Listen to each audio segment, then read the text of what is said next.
Welcome to this edition of SKNIS Week in Review, a program highlighting the top stories of the work of the government of St. Kitts and Nevis for the past week.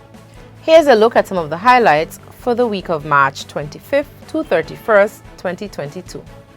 Tourism sector earmarked for further improvements. St. Kitts and Nevis joins Caribbean counterparts to empower women. Ministry of Education embarks on new national assessment. And census drive heightens awareness for 2021 population and housing census. I am your presenter, Sharima Matthew. Urgent quality improvements in the tourism sector are now closer to becoming reality, thanks to a one-day workshop entitled National Dialogue between sector stakeholders and quality institutions in St. Kitts and Nevis. Speaking at the opening ceremony, Mrs. Jasmine Weeks, Permanent Secretary in the Ministry of International Trade et al., stated that the national dialogue with the tourism sector was symbolic. It signals that we are in fact serious in making our tourism and related services sector more competitive. After all, the tourism sector is a vital foreign exchange earning product for the Federation. We are all aware that the COVID-19 pandemic has decimated world economies and has stymied the advances made by fragile and vulnerable sectors like tourism. St. Kitts and Nevis is no exception.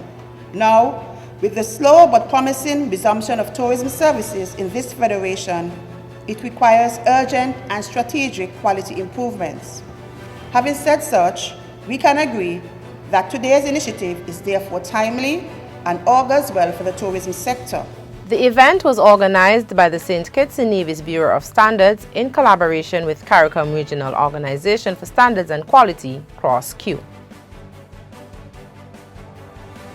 The Federation of St. Kitts and Nevis recently joined other Caribbean countries to kickstart a Women's Empowerment Guarantee project aimed at supporting countries in Latin America and the Caribbean in boosting their economies after the COVID-19 pandemic, as well as maintaining social stability through enhancing women's economic empowerment.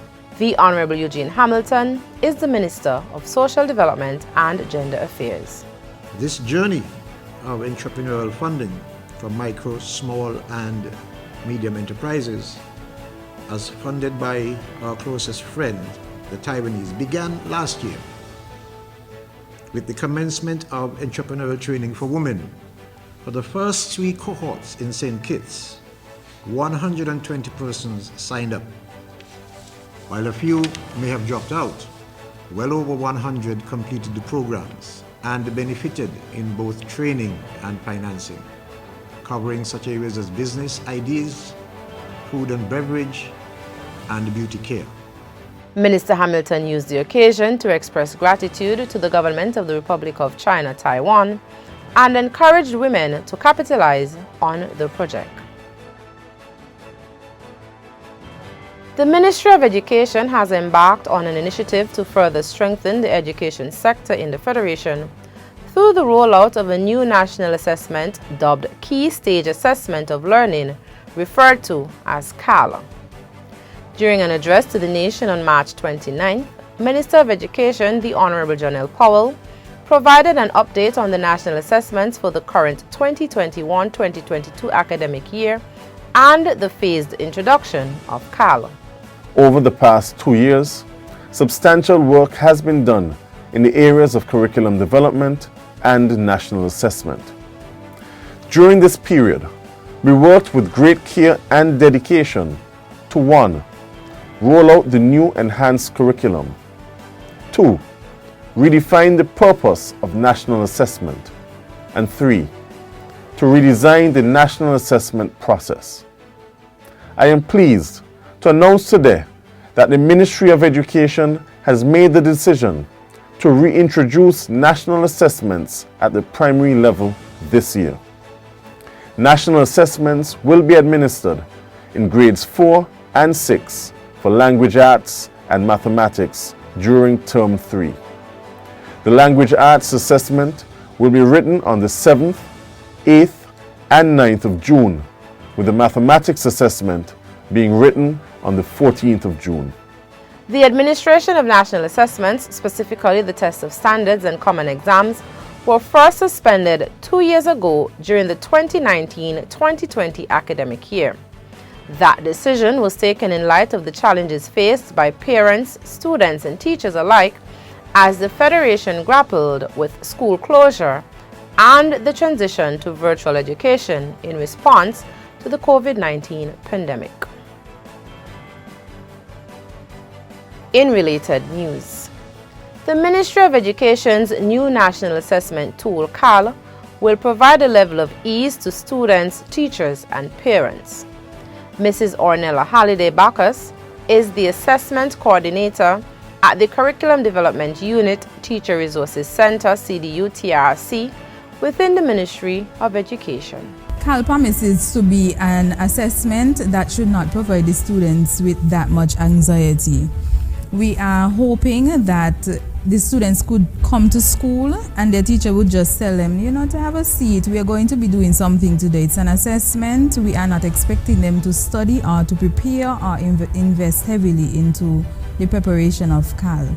We have stopped the streaming of students, and so the results from CAL would not be used to place the students.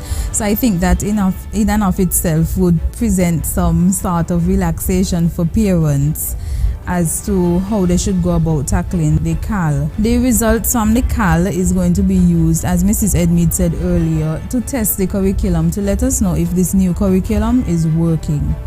So students are not going to be placed based on how they perform. We are not even giving results in the forms of grades.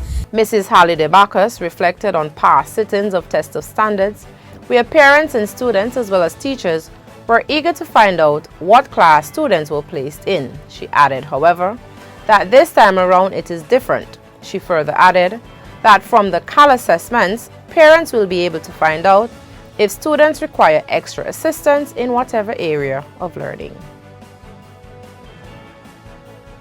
The Department of Statistics in the Ministry of Sustainable Development held an open day on Friday, March 25th, to further educate the general public on the upcoming population and housing census, which is scheduled to be rolled out in April 2022. Director of Statistics Carlton Phipps said the turnout started out slow but picked up over time as people grow eager to learn more about the census. We do encourage persons to continue, even past this, to continue to reach out to us. Any questions, any queries, any concerns they have about the census, we are ready and able to answer. I invite one and all to listen, stay tuned. You hear more of us on social media, on the radio, on the TV. As much as possible, we'll be talking about the census because it's you, me, us 2021 census. The census is to gather information about the general population to present a full and reliable picture of the population in the country, its housing conditions and demographic, social and economic characteristics. The information collected includes data on age, gender, country of origin, year of immigration, marital status, housing conditions, marriage, number of children, education, employment, travel habits, etc.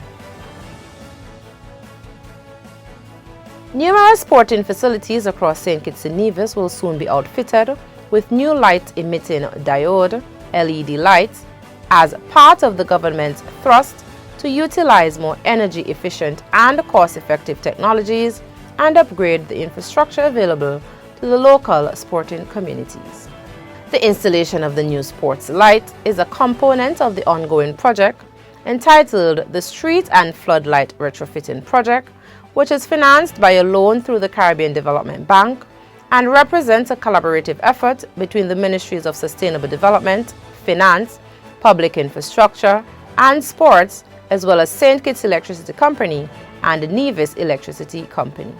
Permanent Secretary in the Ministry of Sustainable Development, Elwita Simpson-Brown, said that the installation of LED lights will have a positive impact on the country's demand for energy.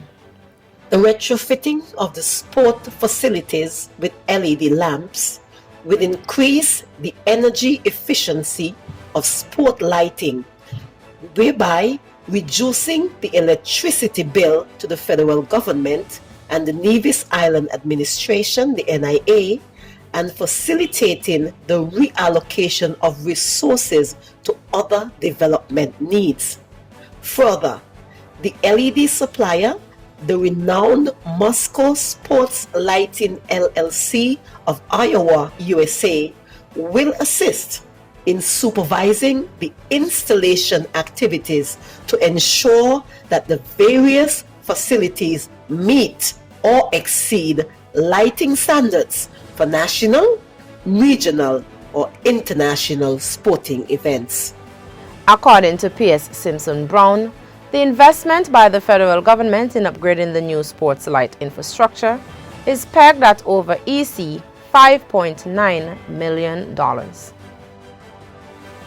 Freedom of religion remains alive and well in St. Kitts and Nevis and will be respected and protected according to laws enshrined in the Constitution of the Twin Island Federation.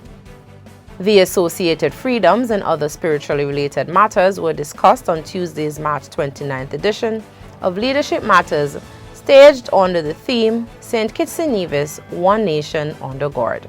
The Honorable Akila Byron Nisbet has more. The teachings of religion help to form good citizens, citizens who are law-abiding and who contribute positively to society.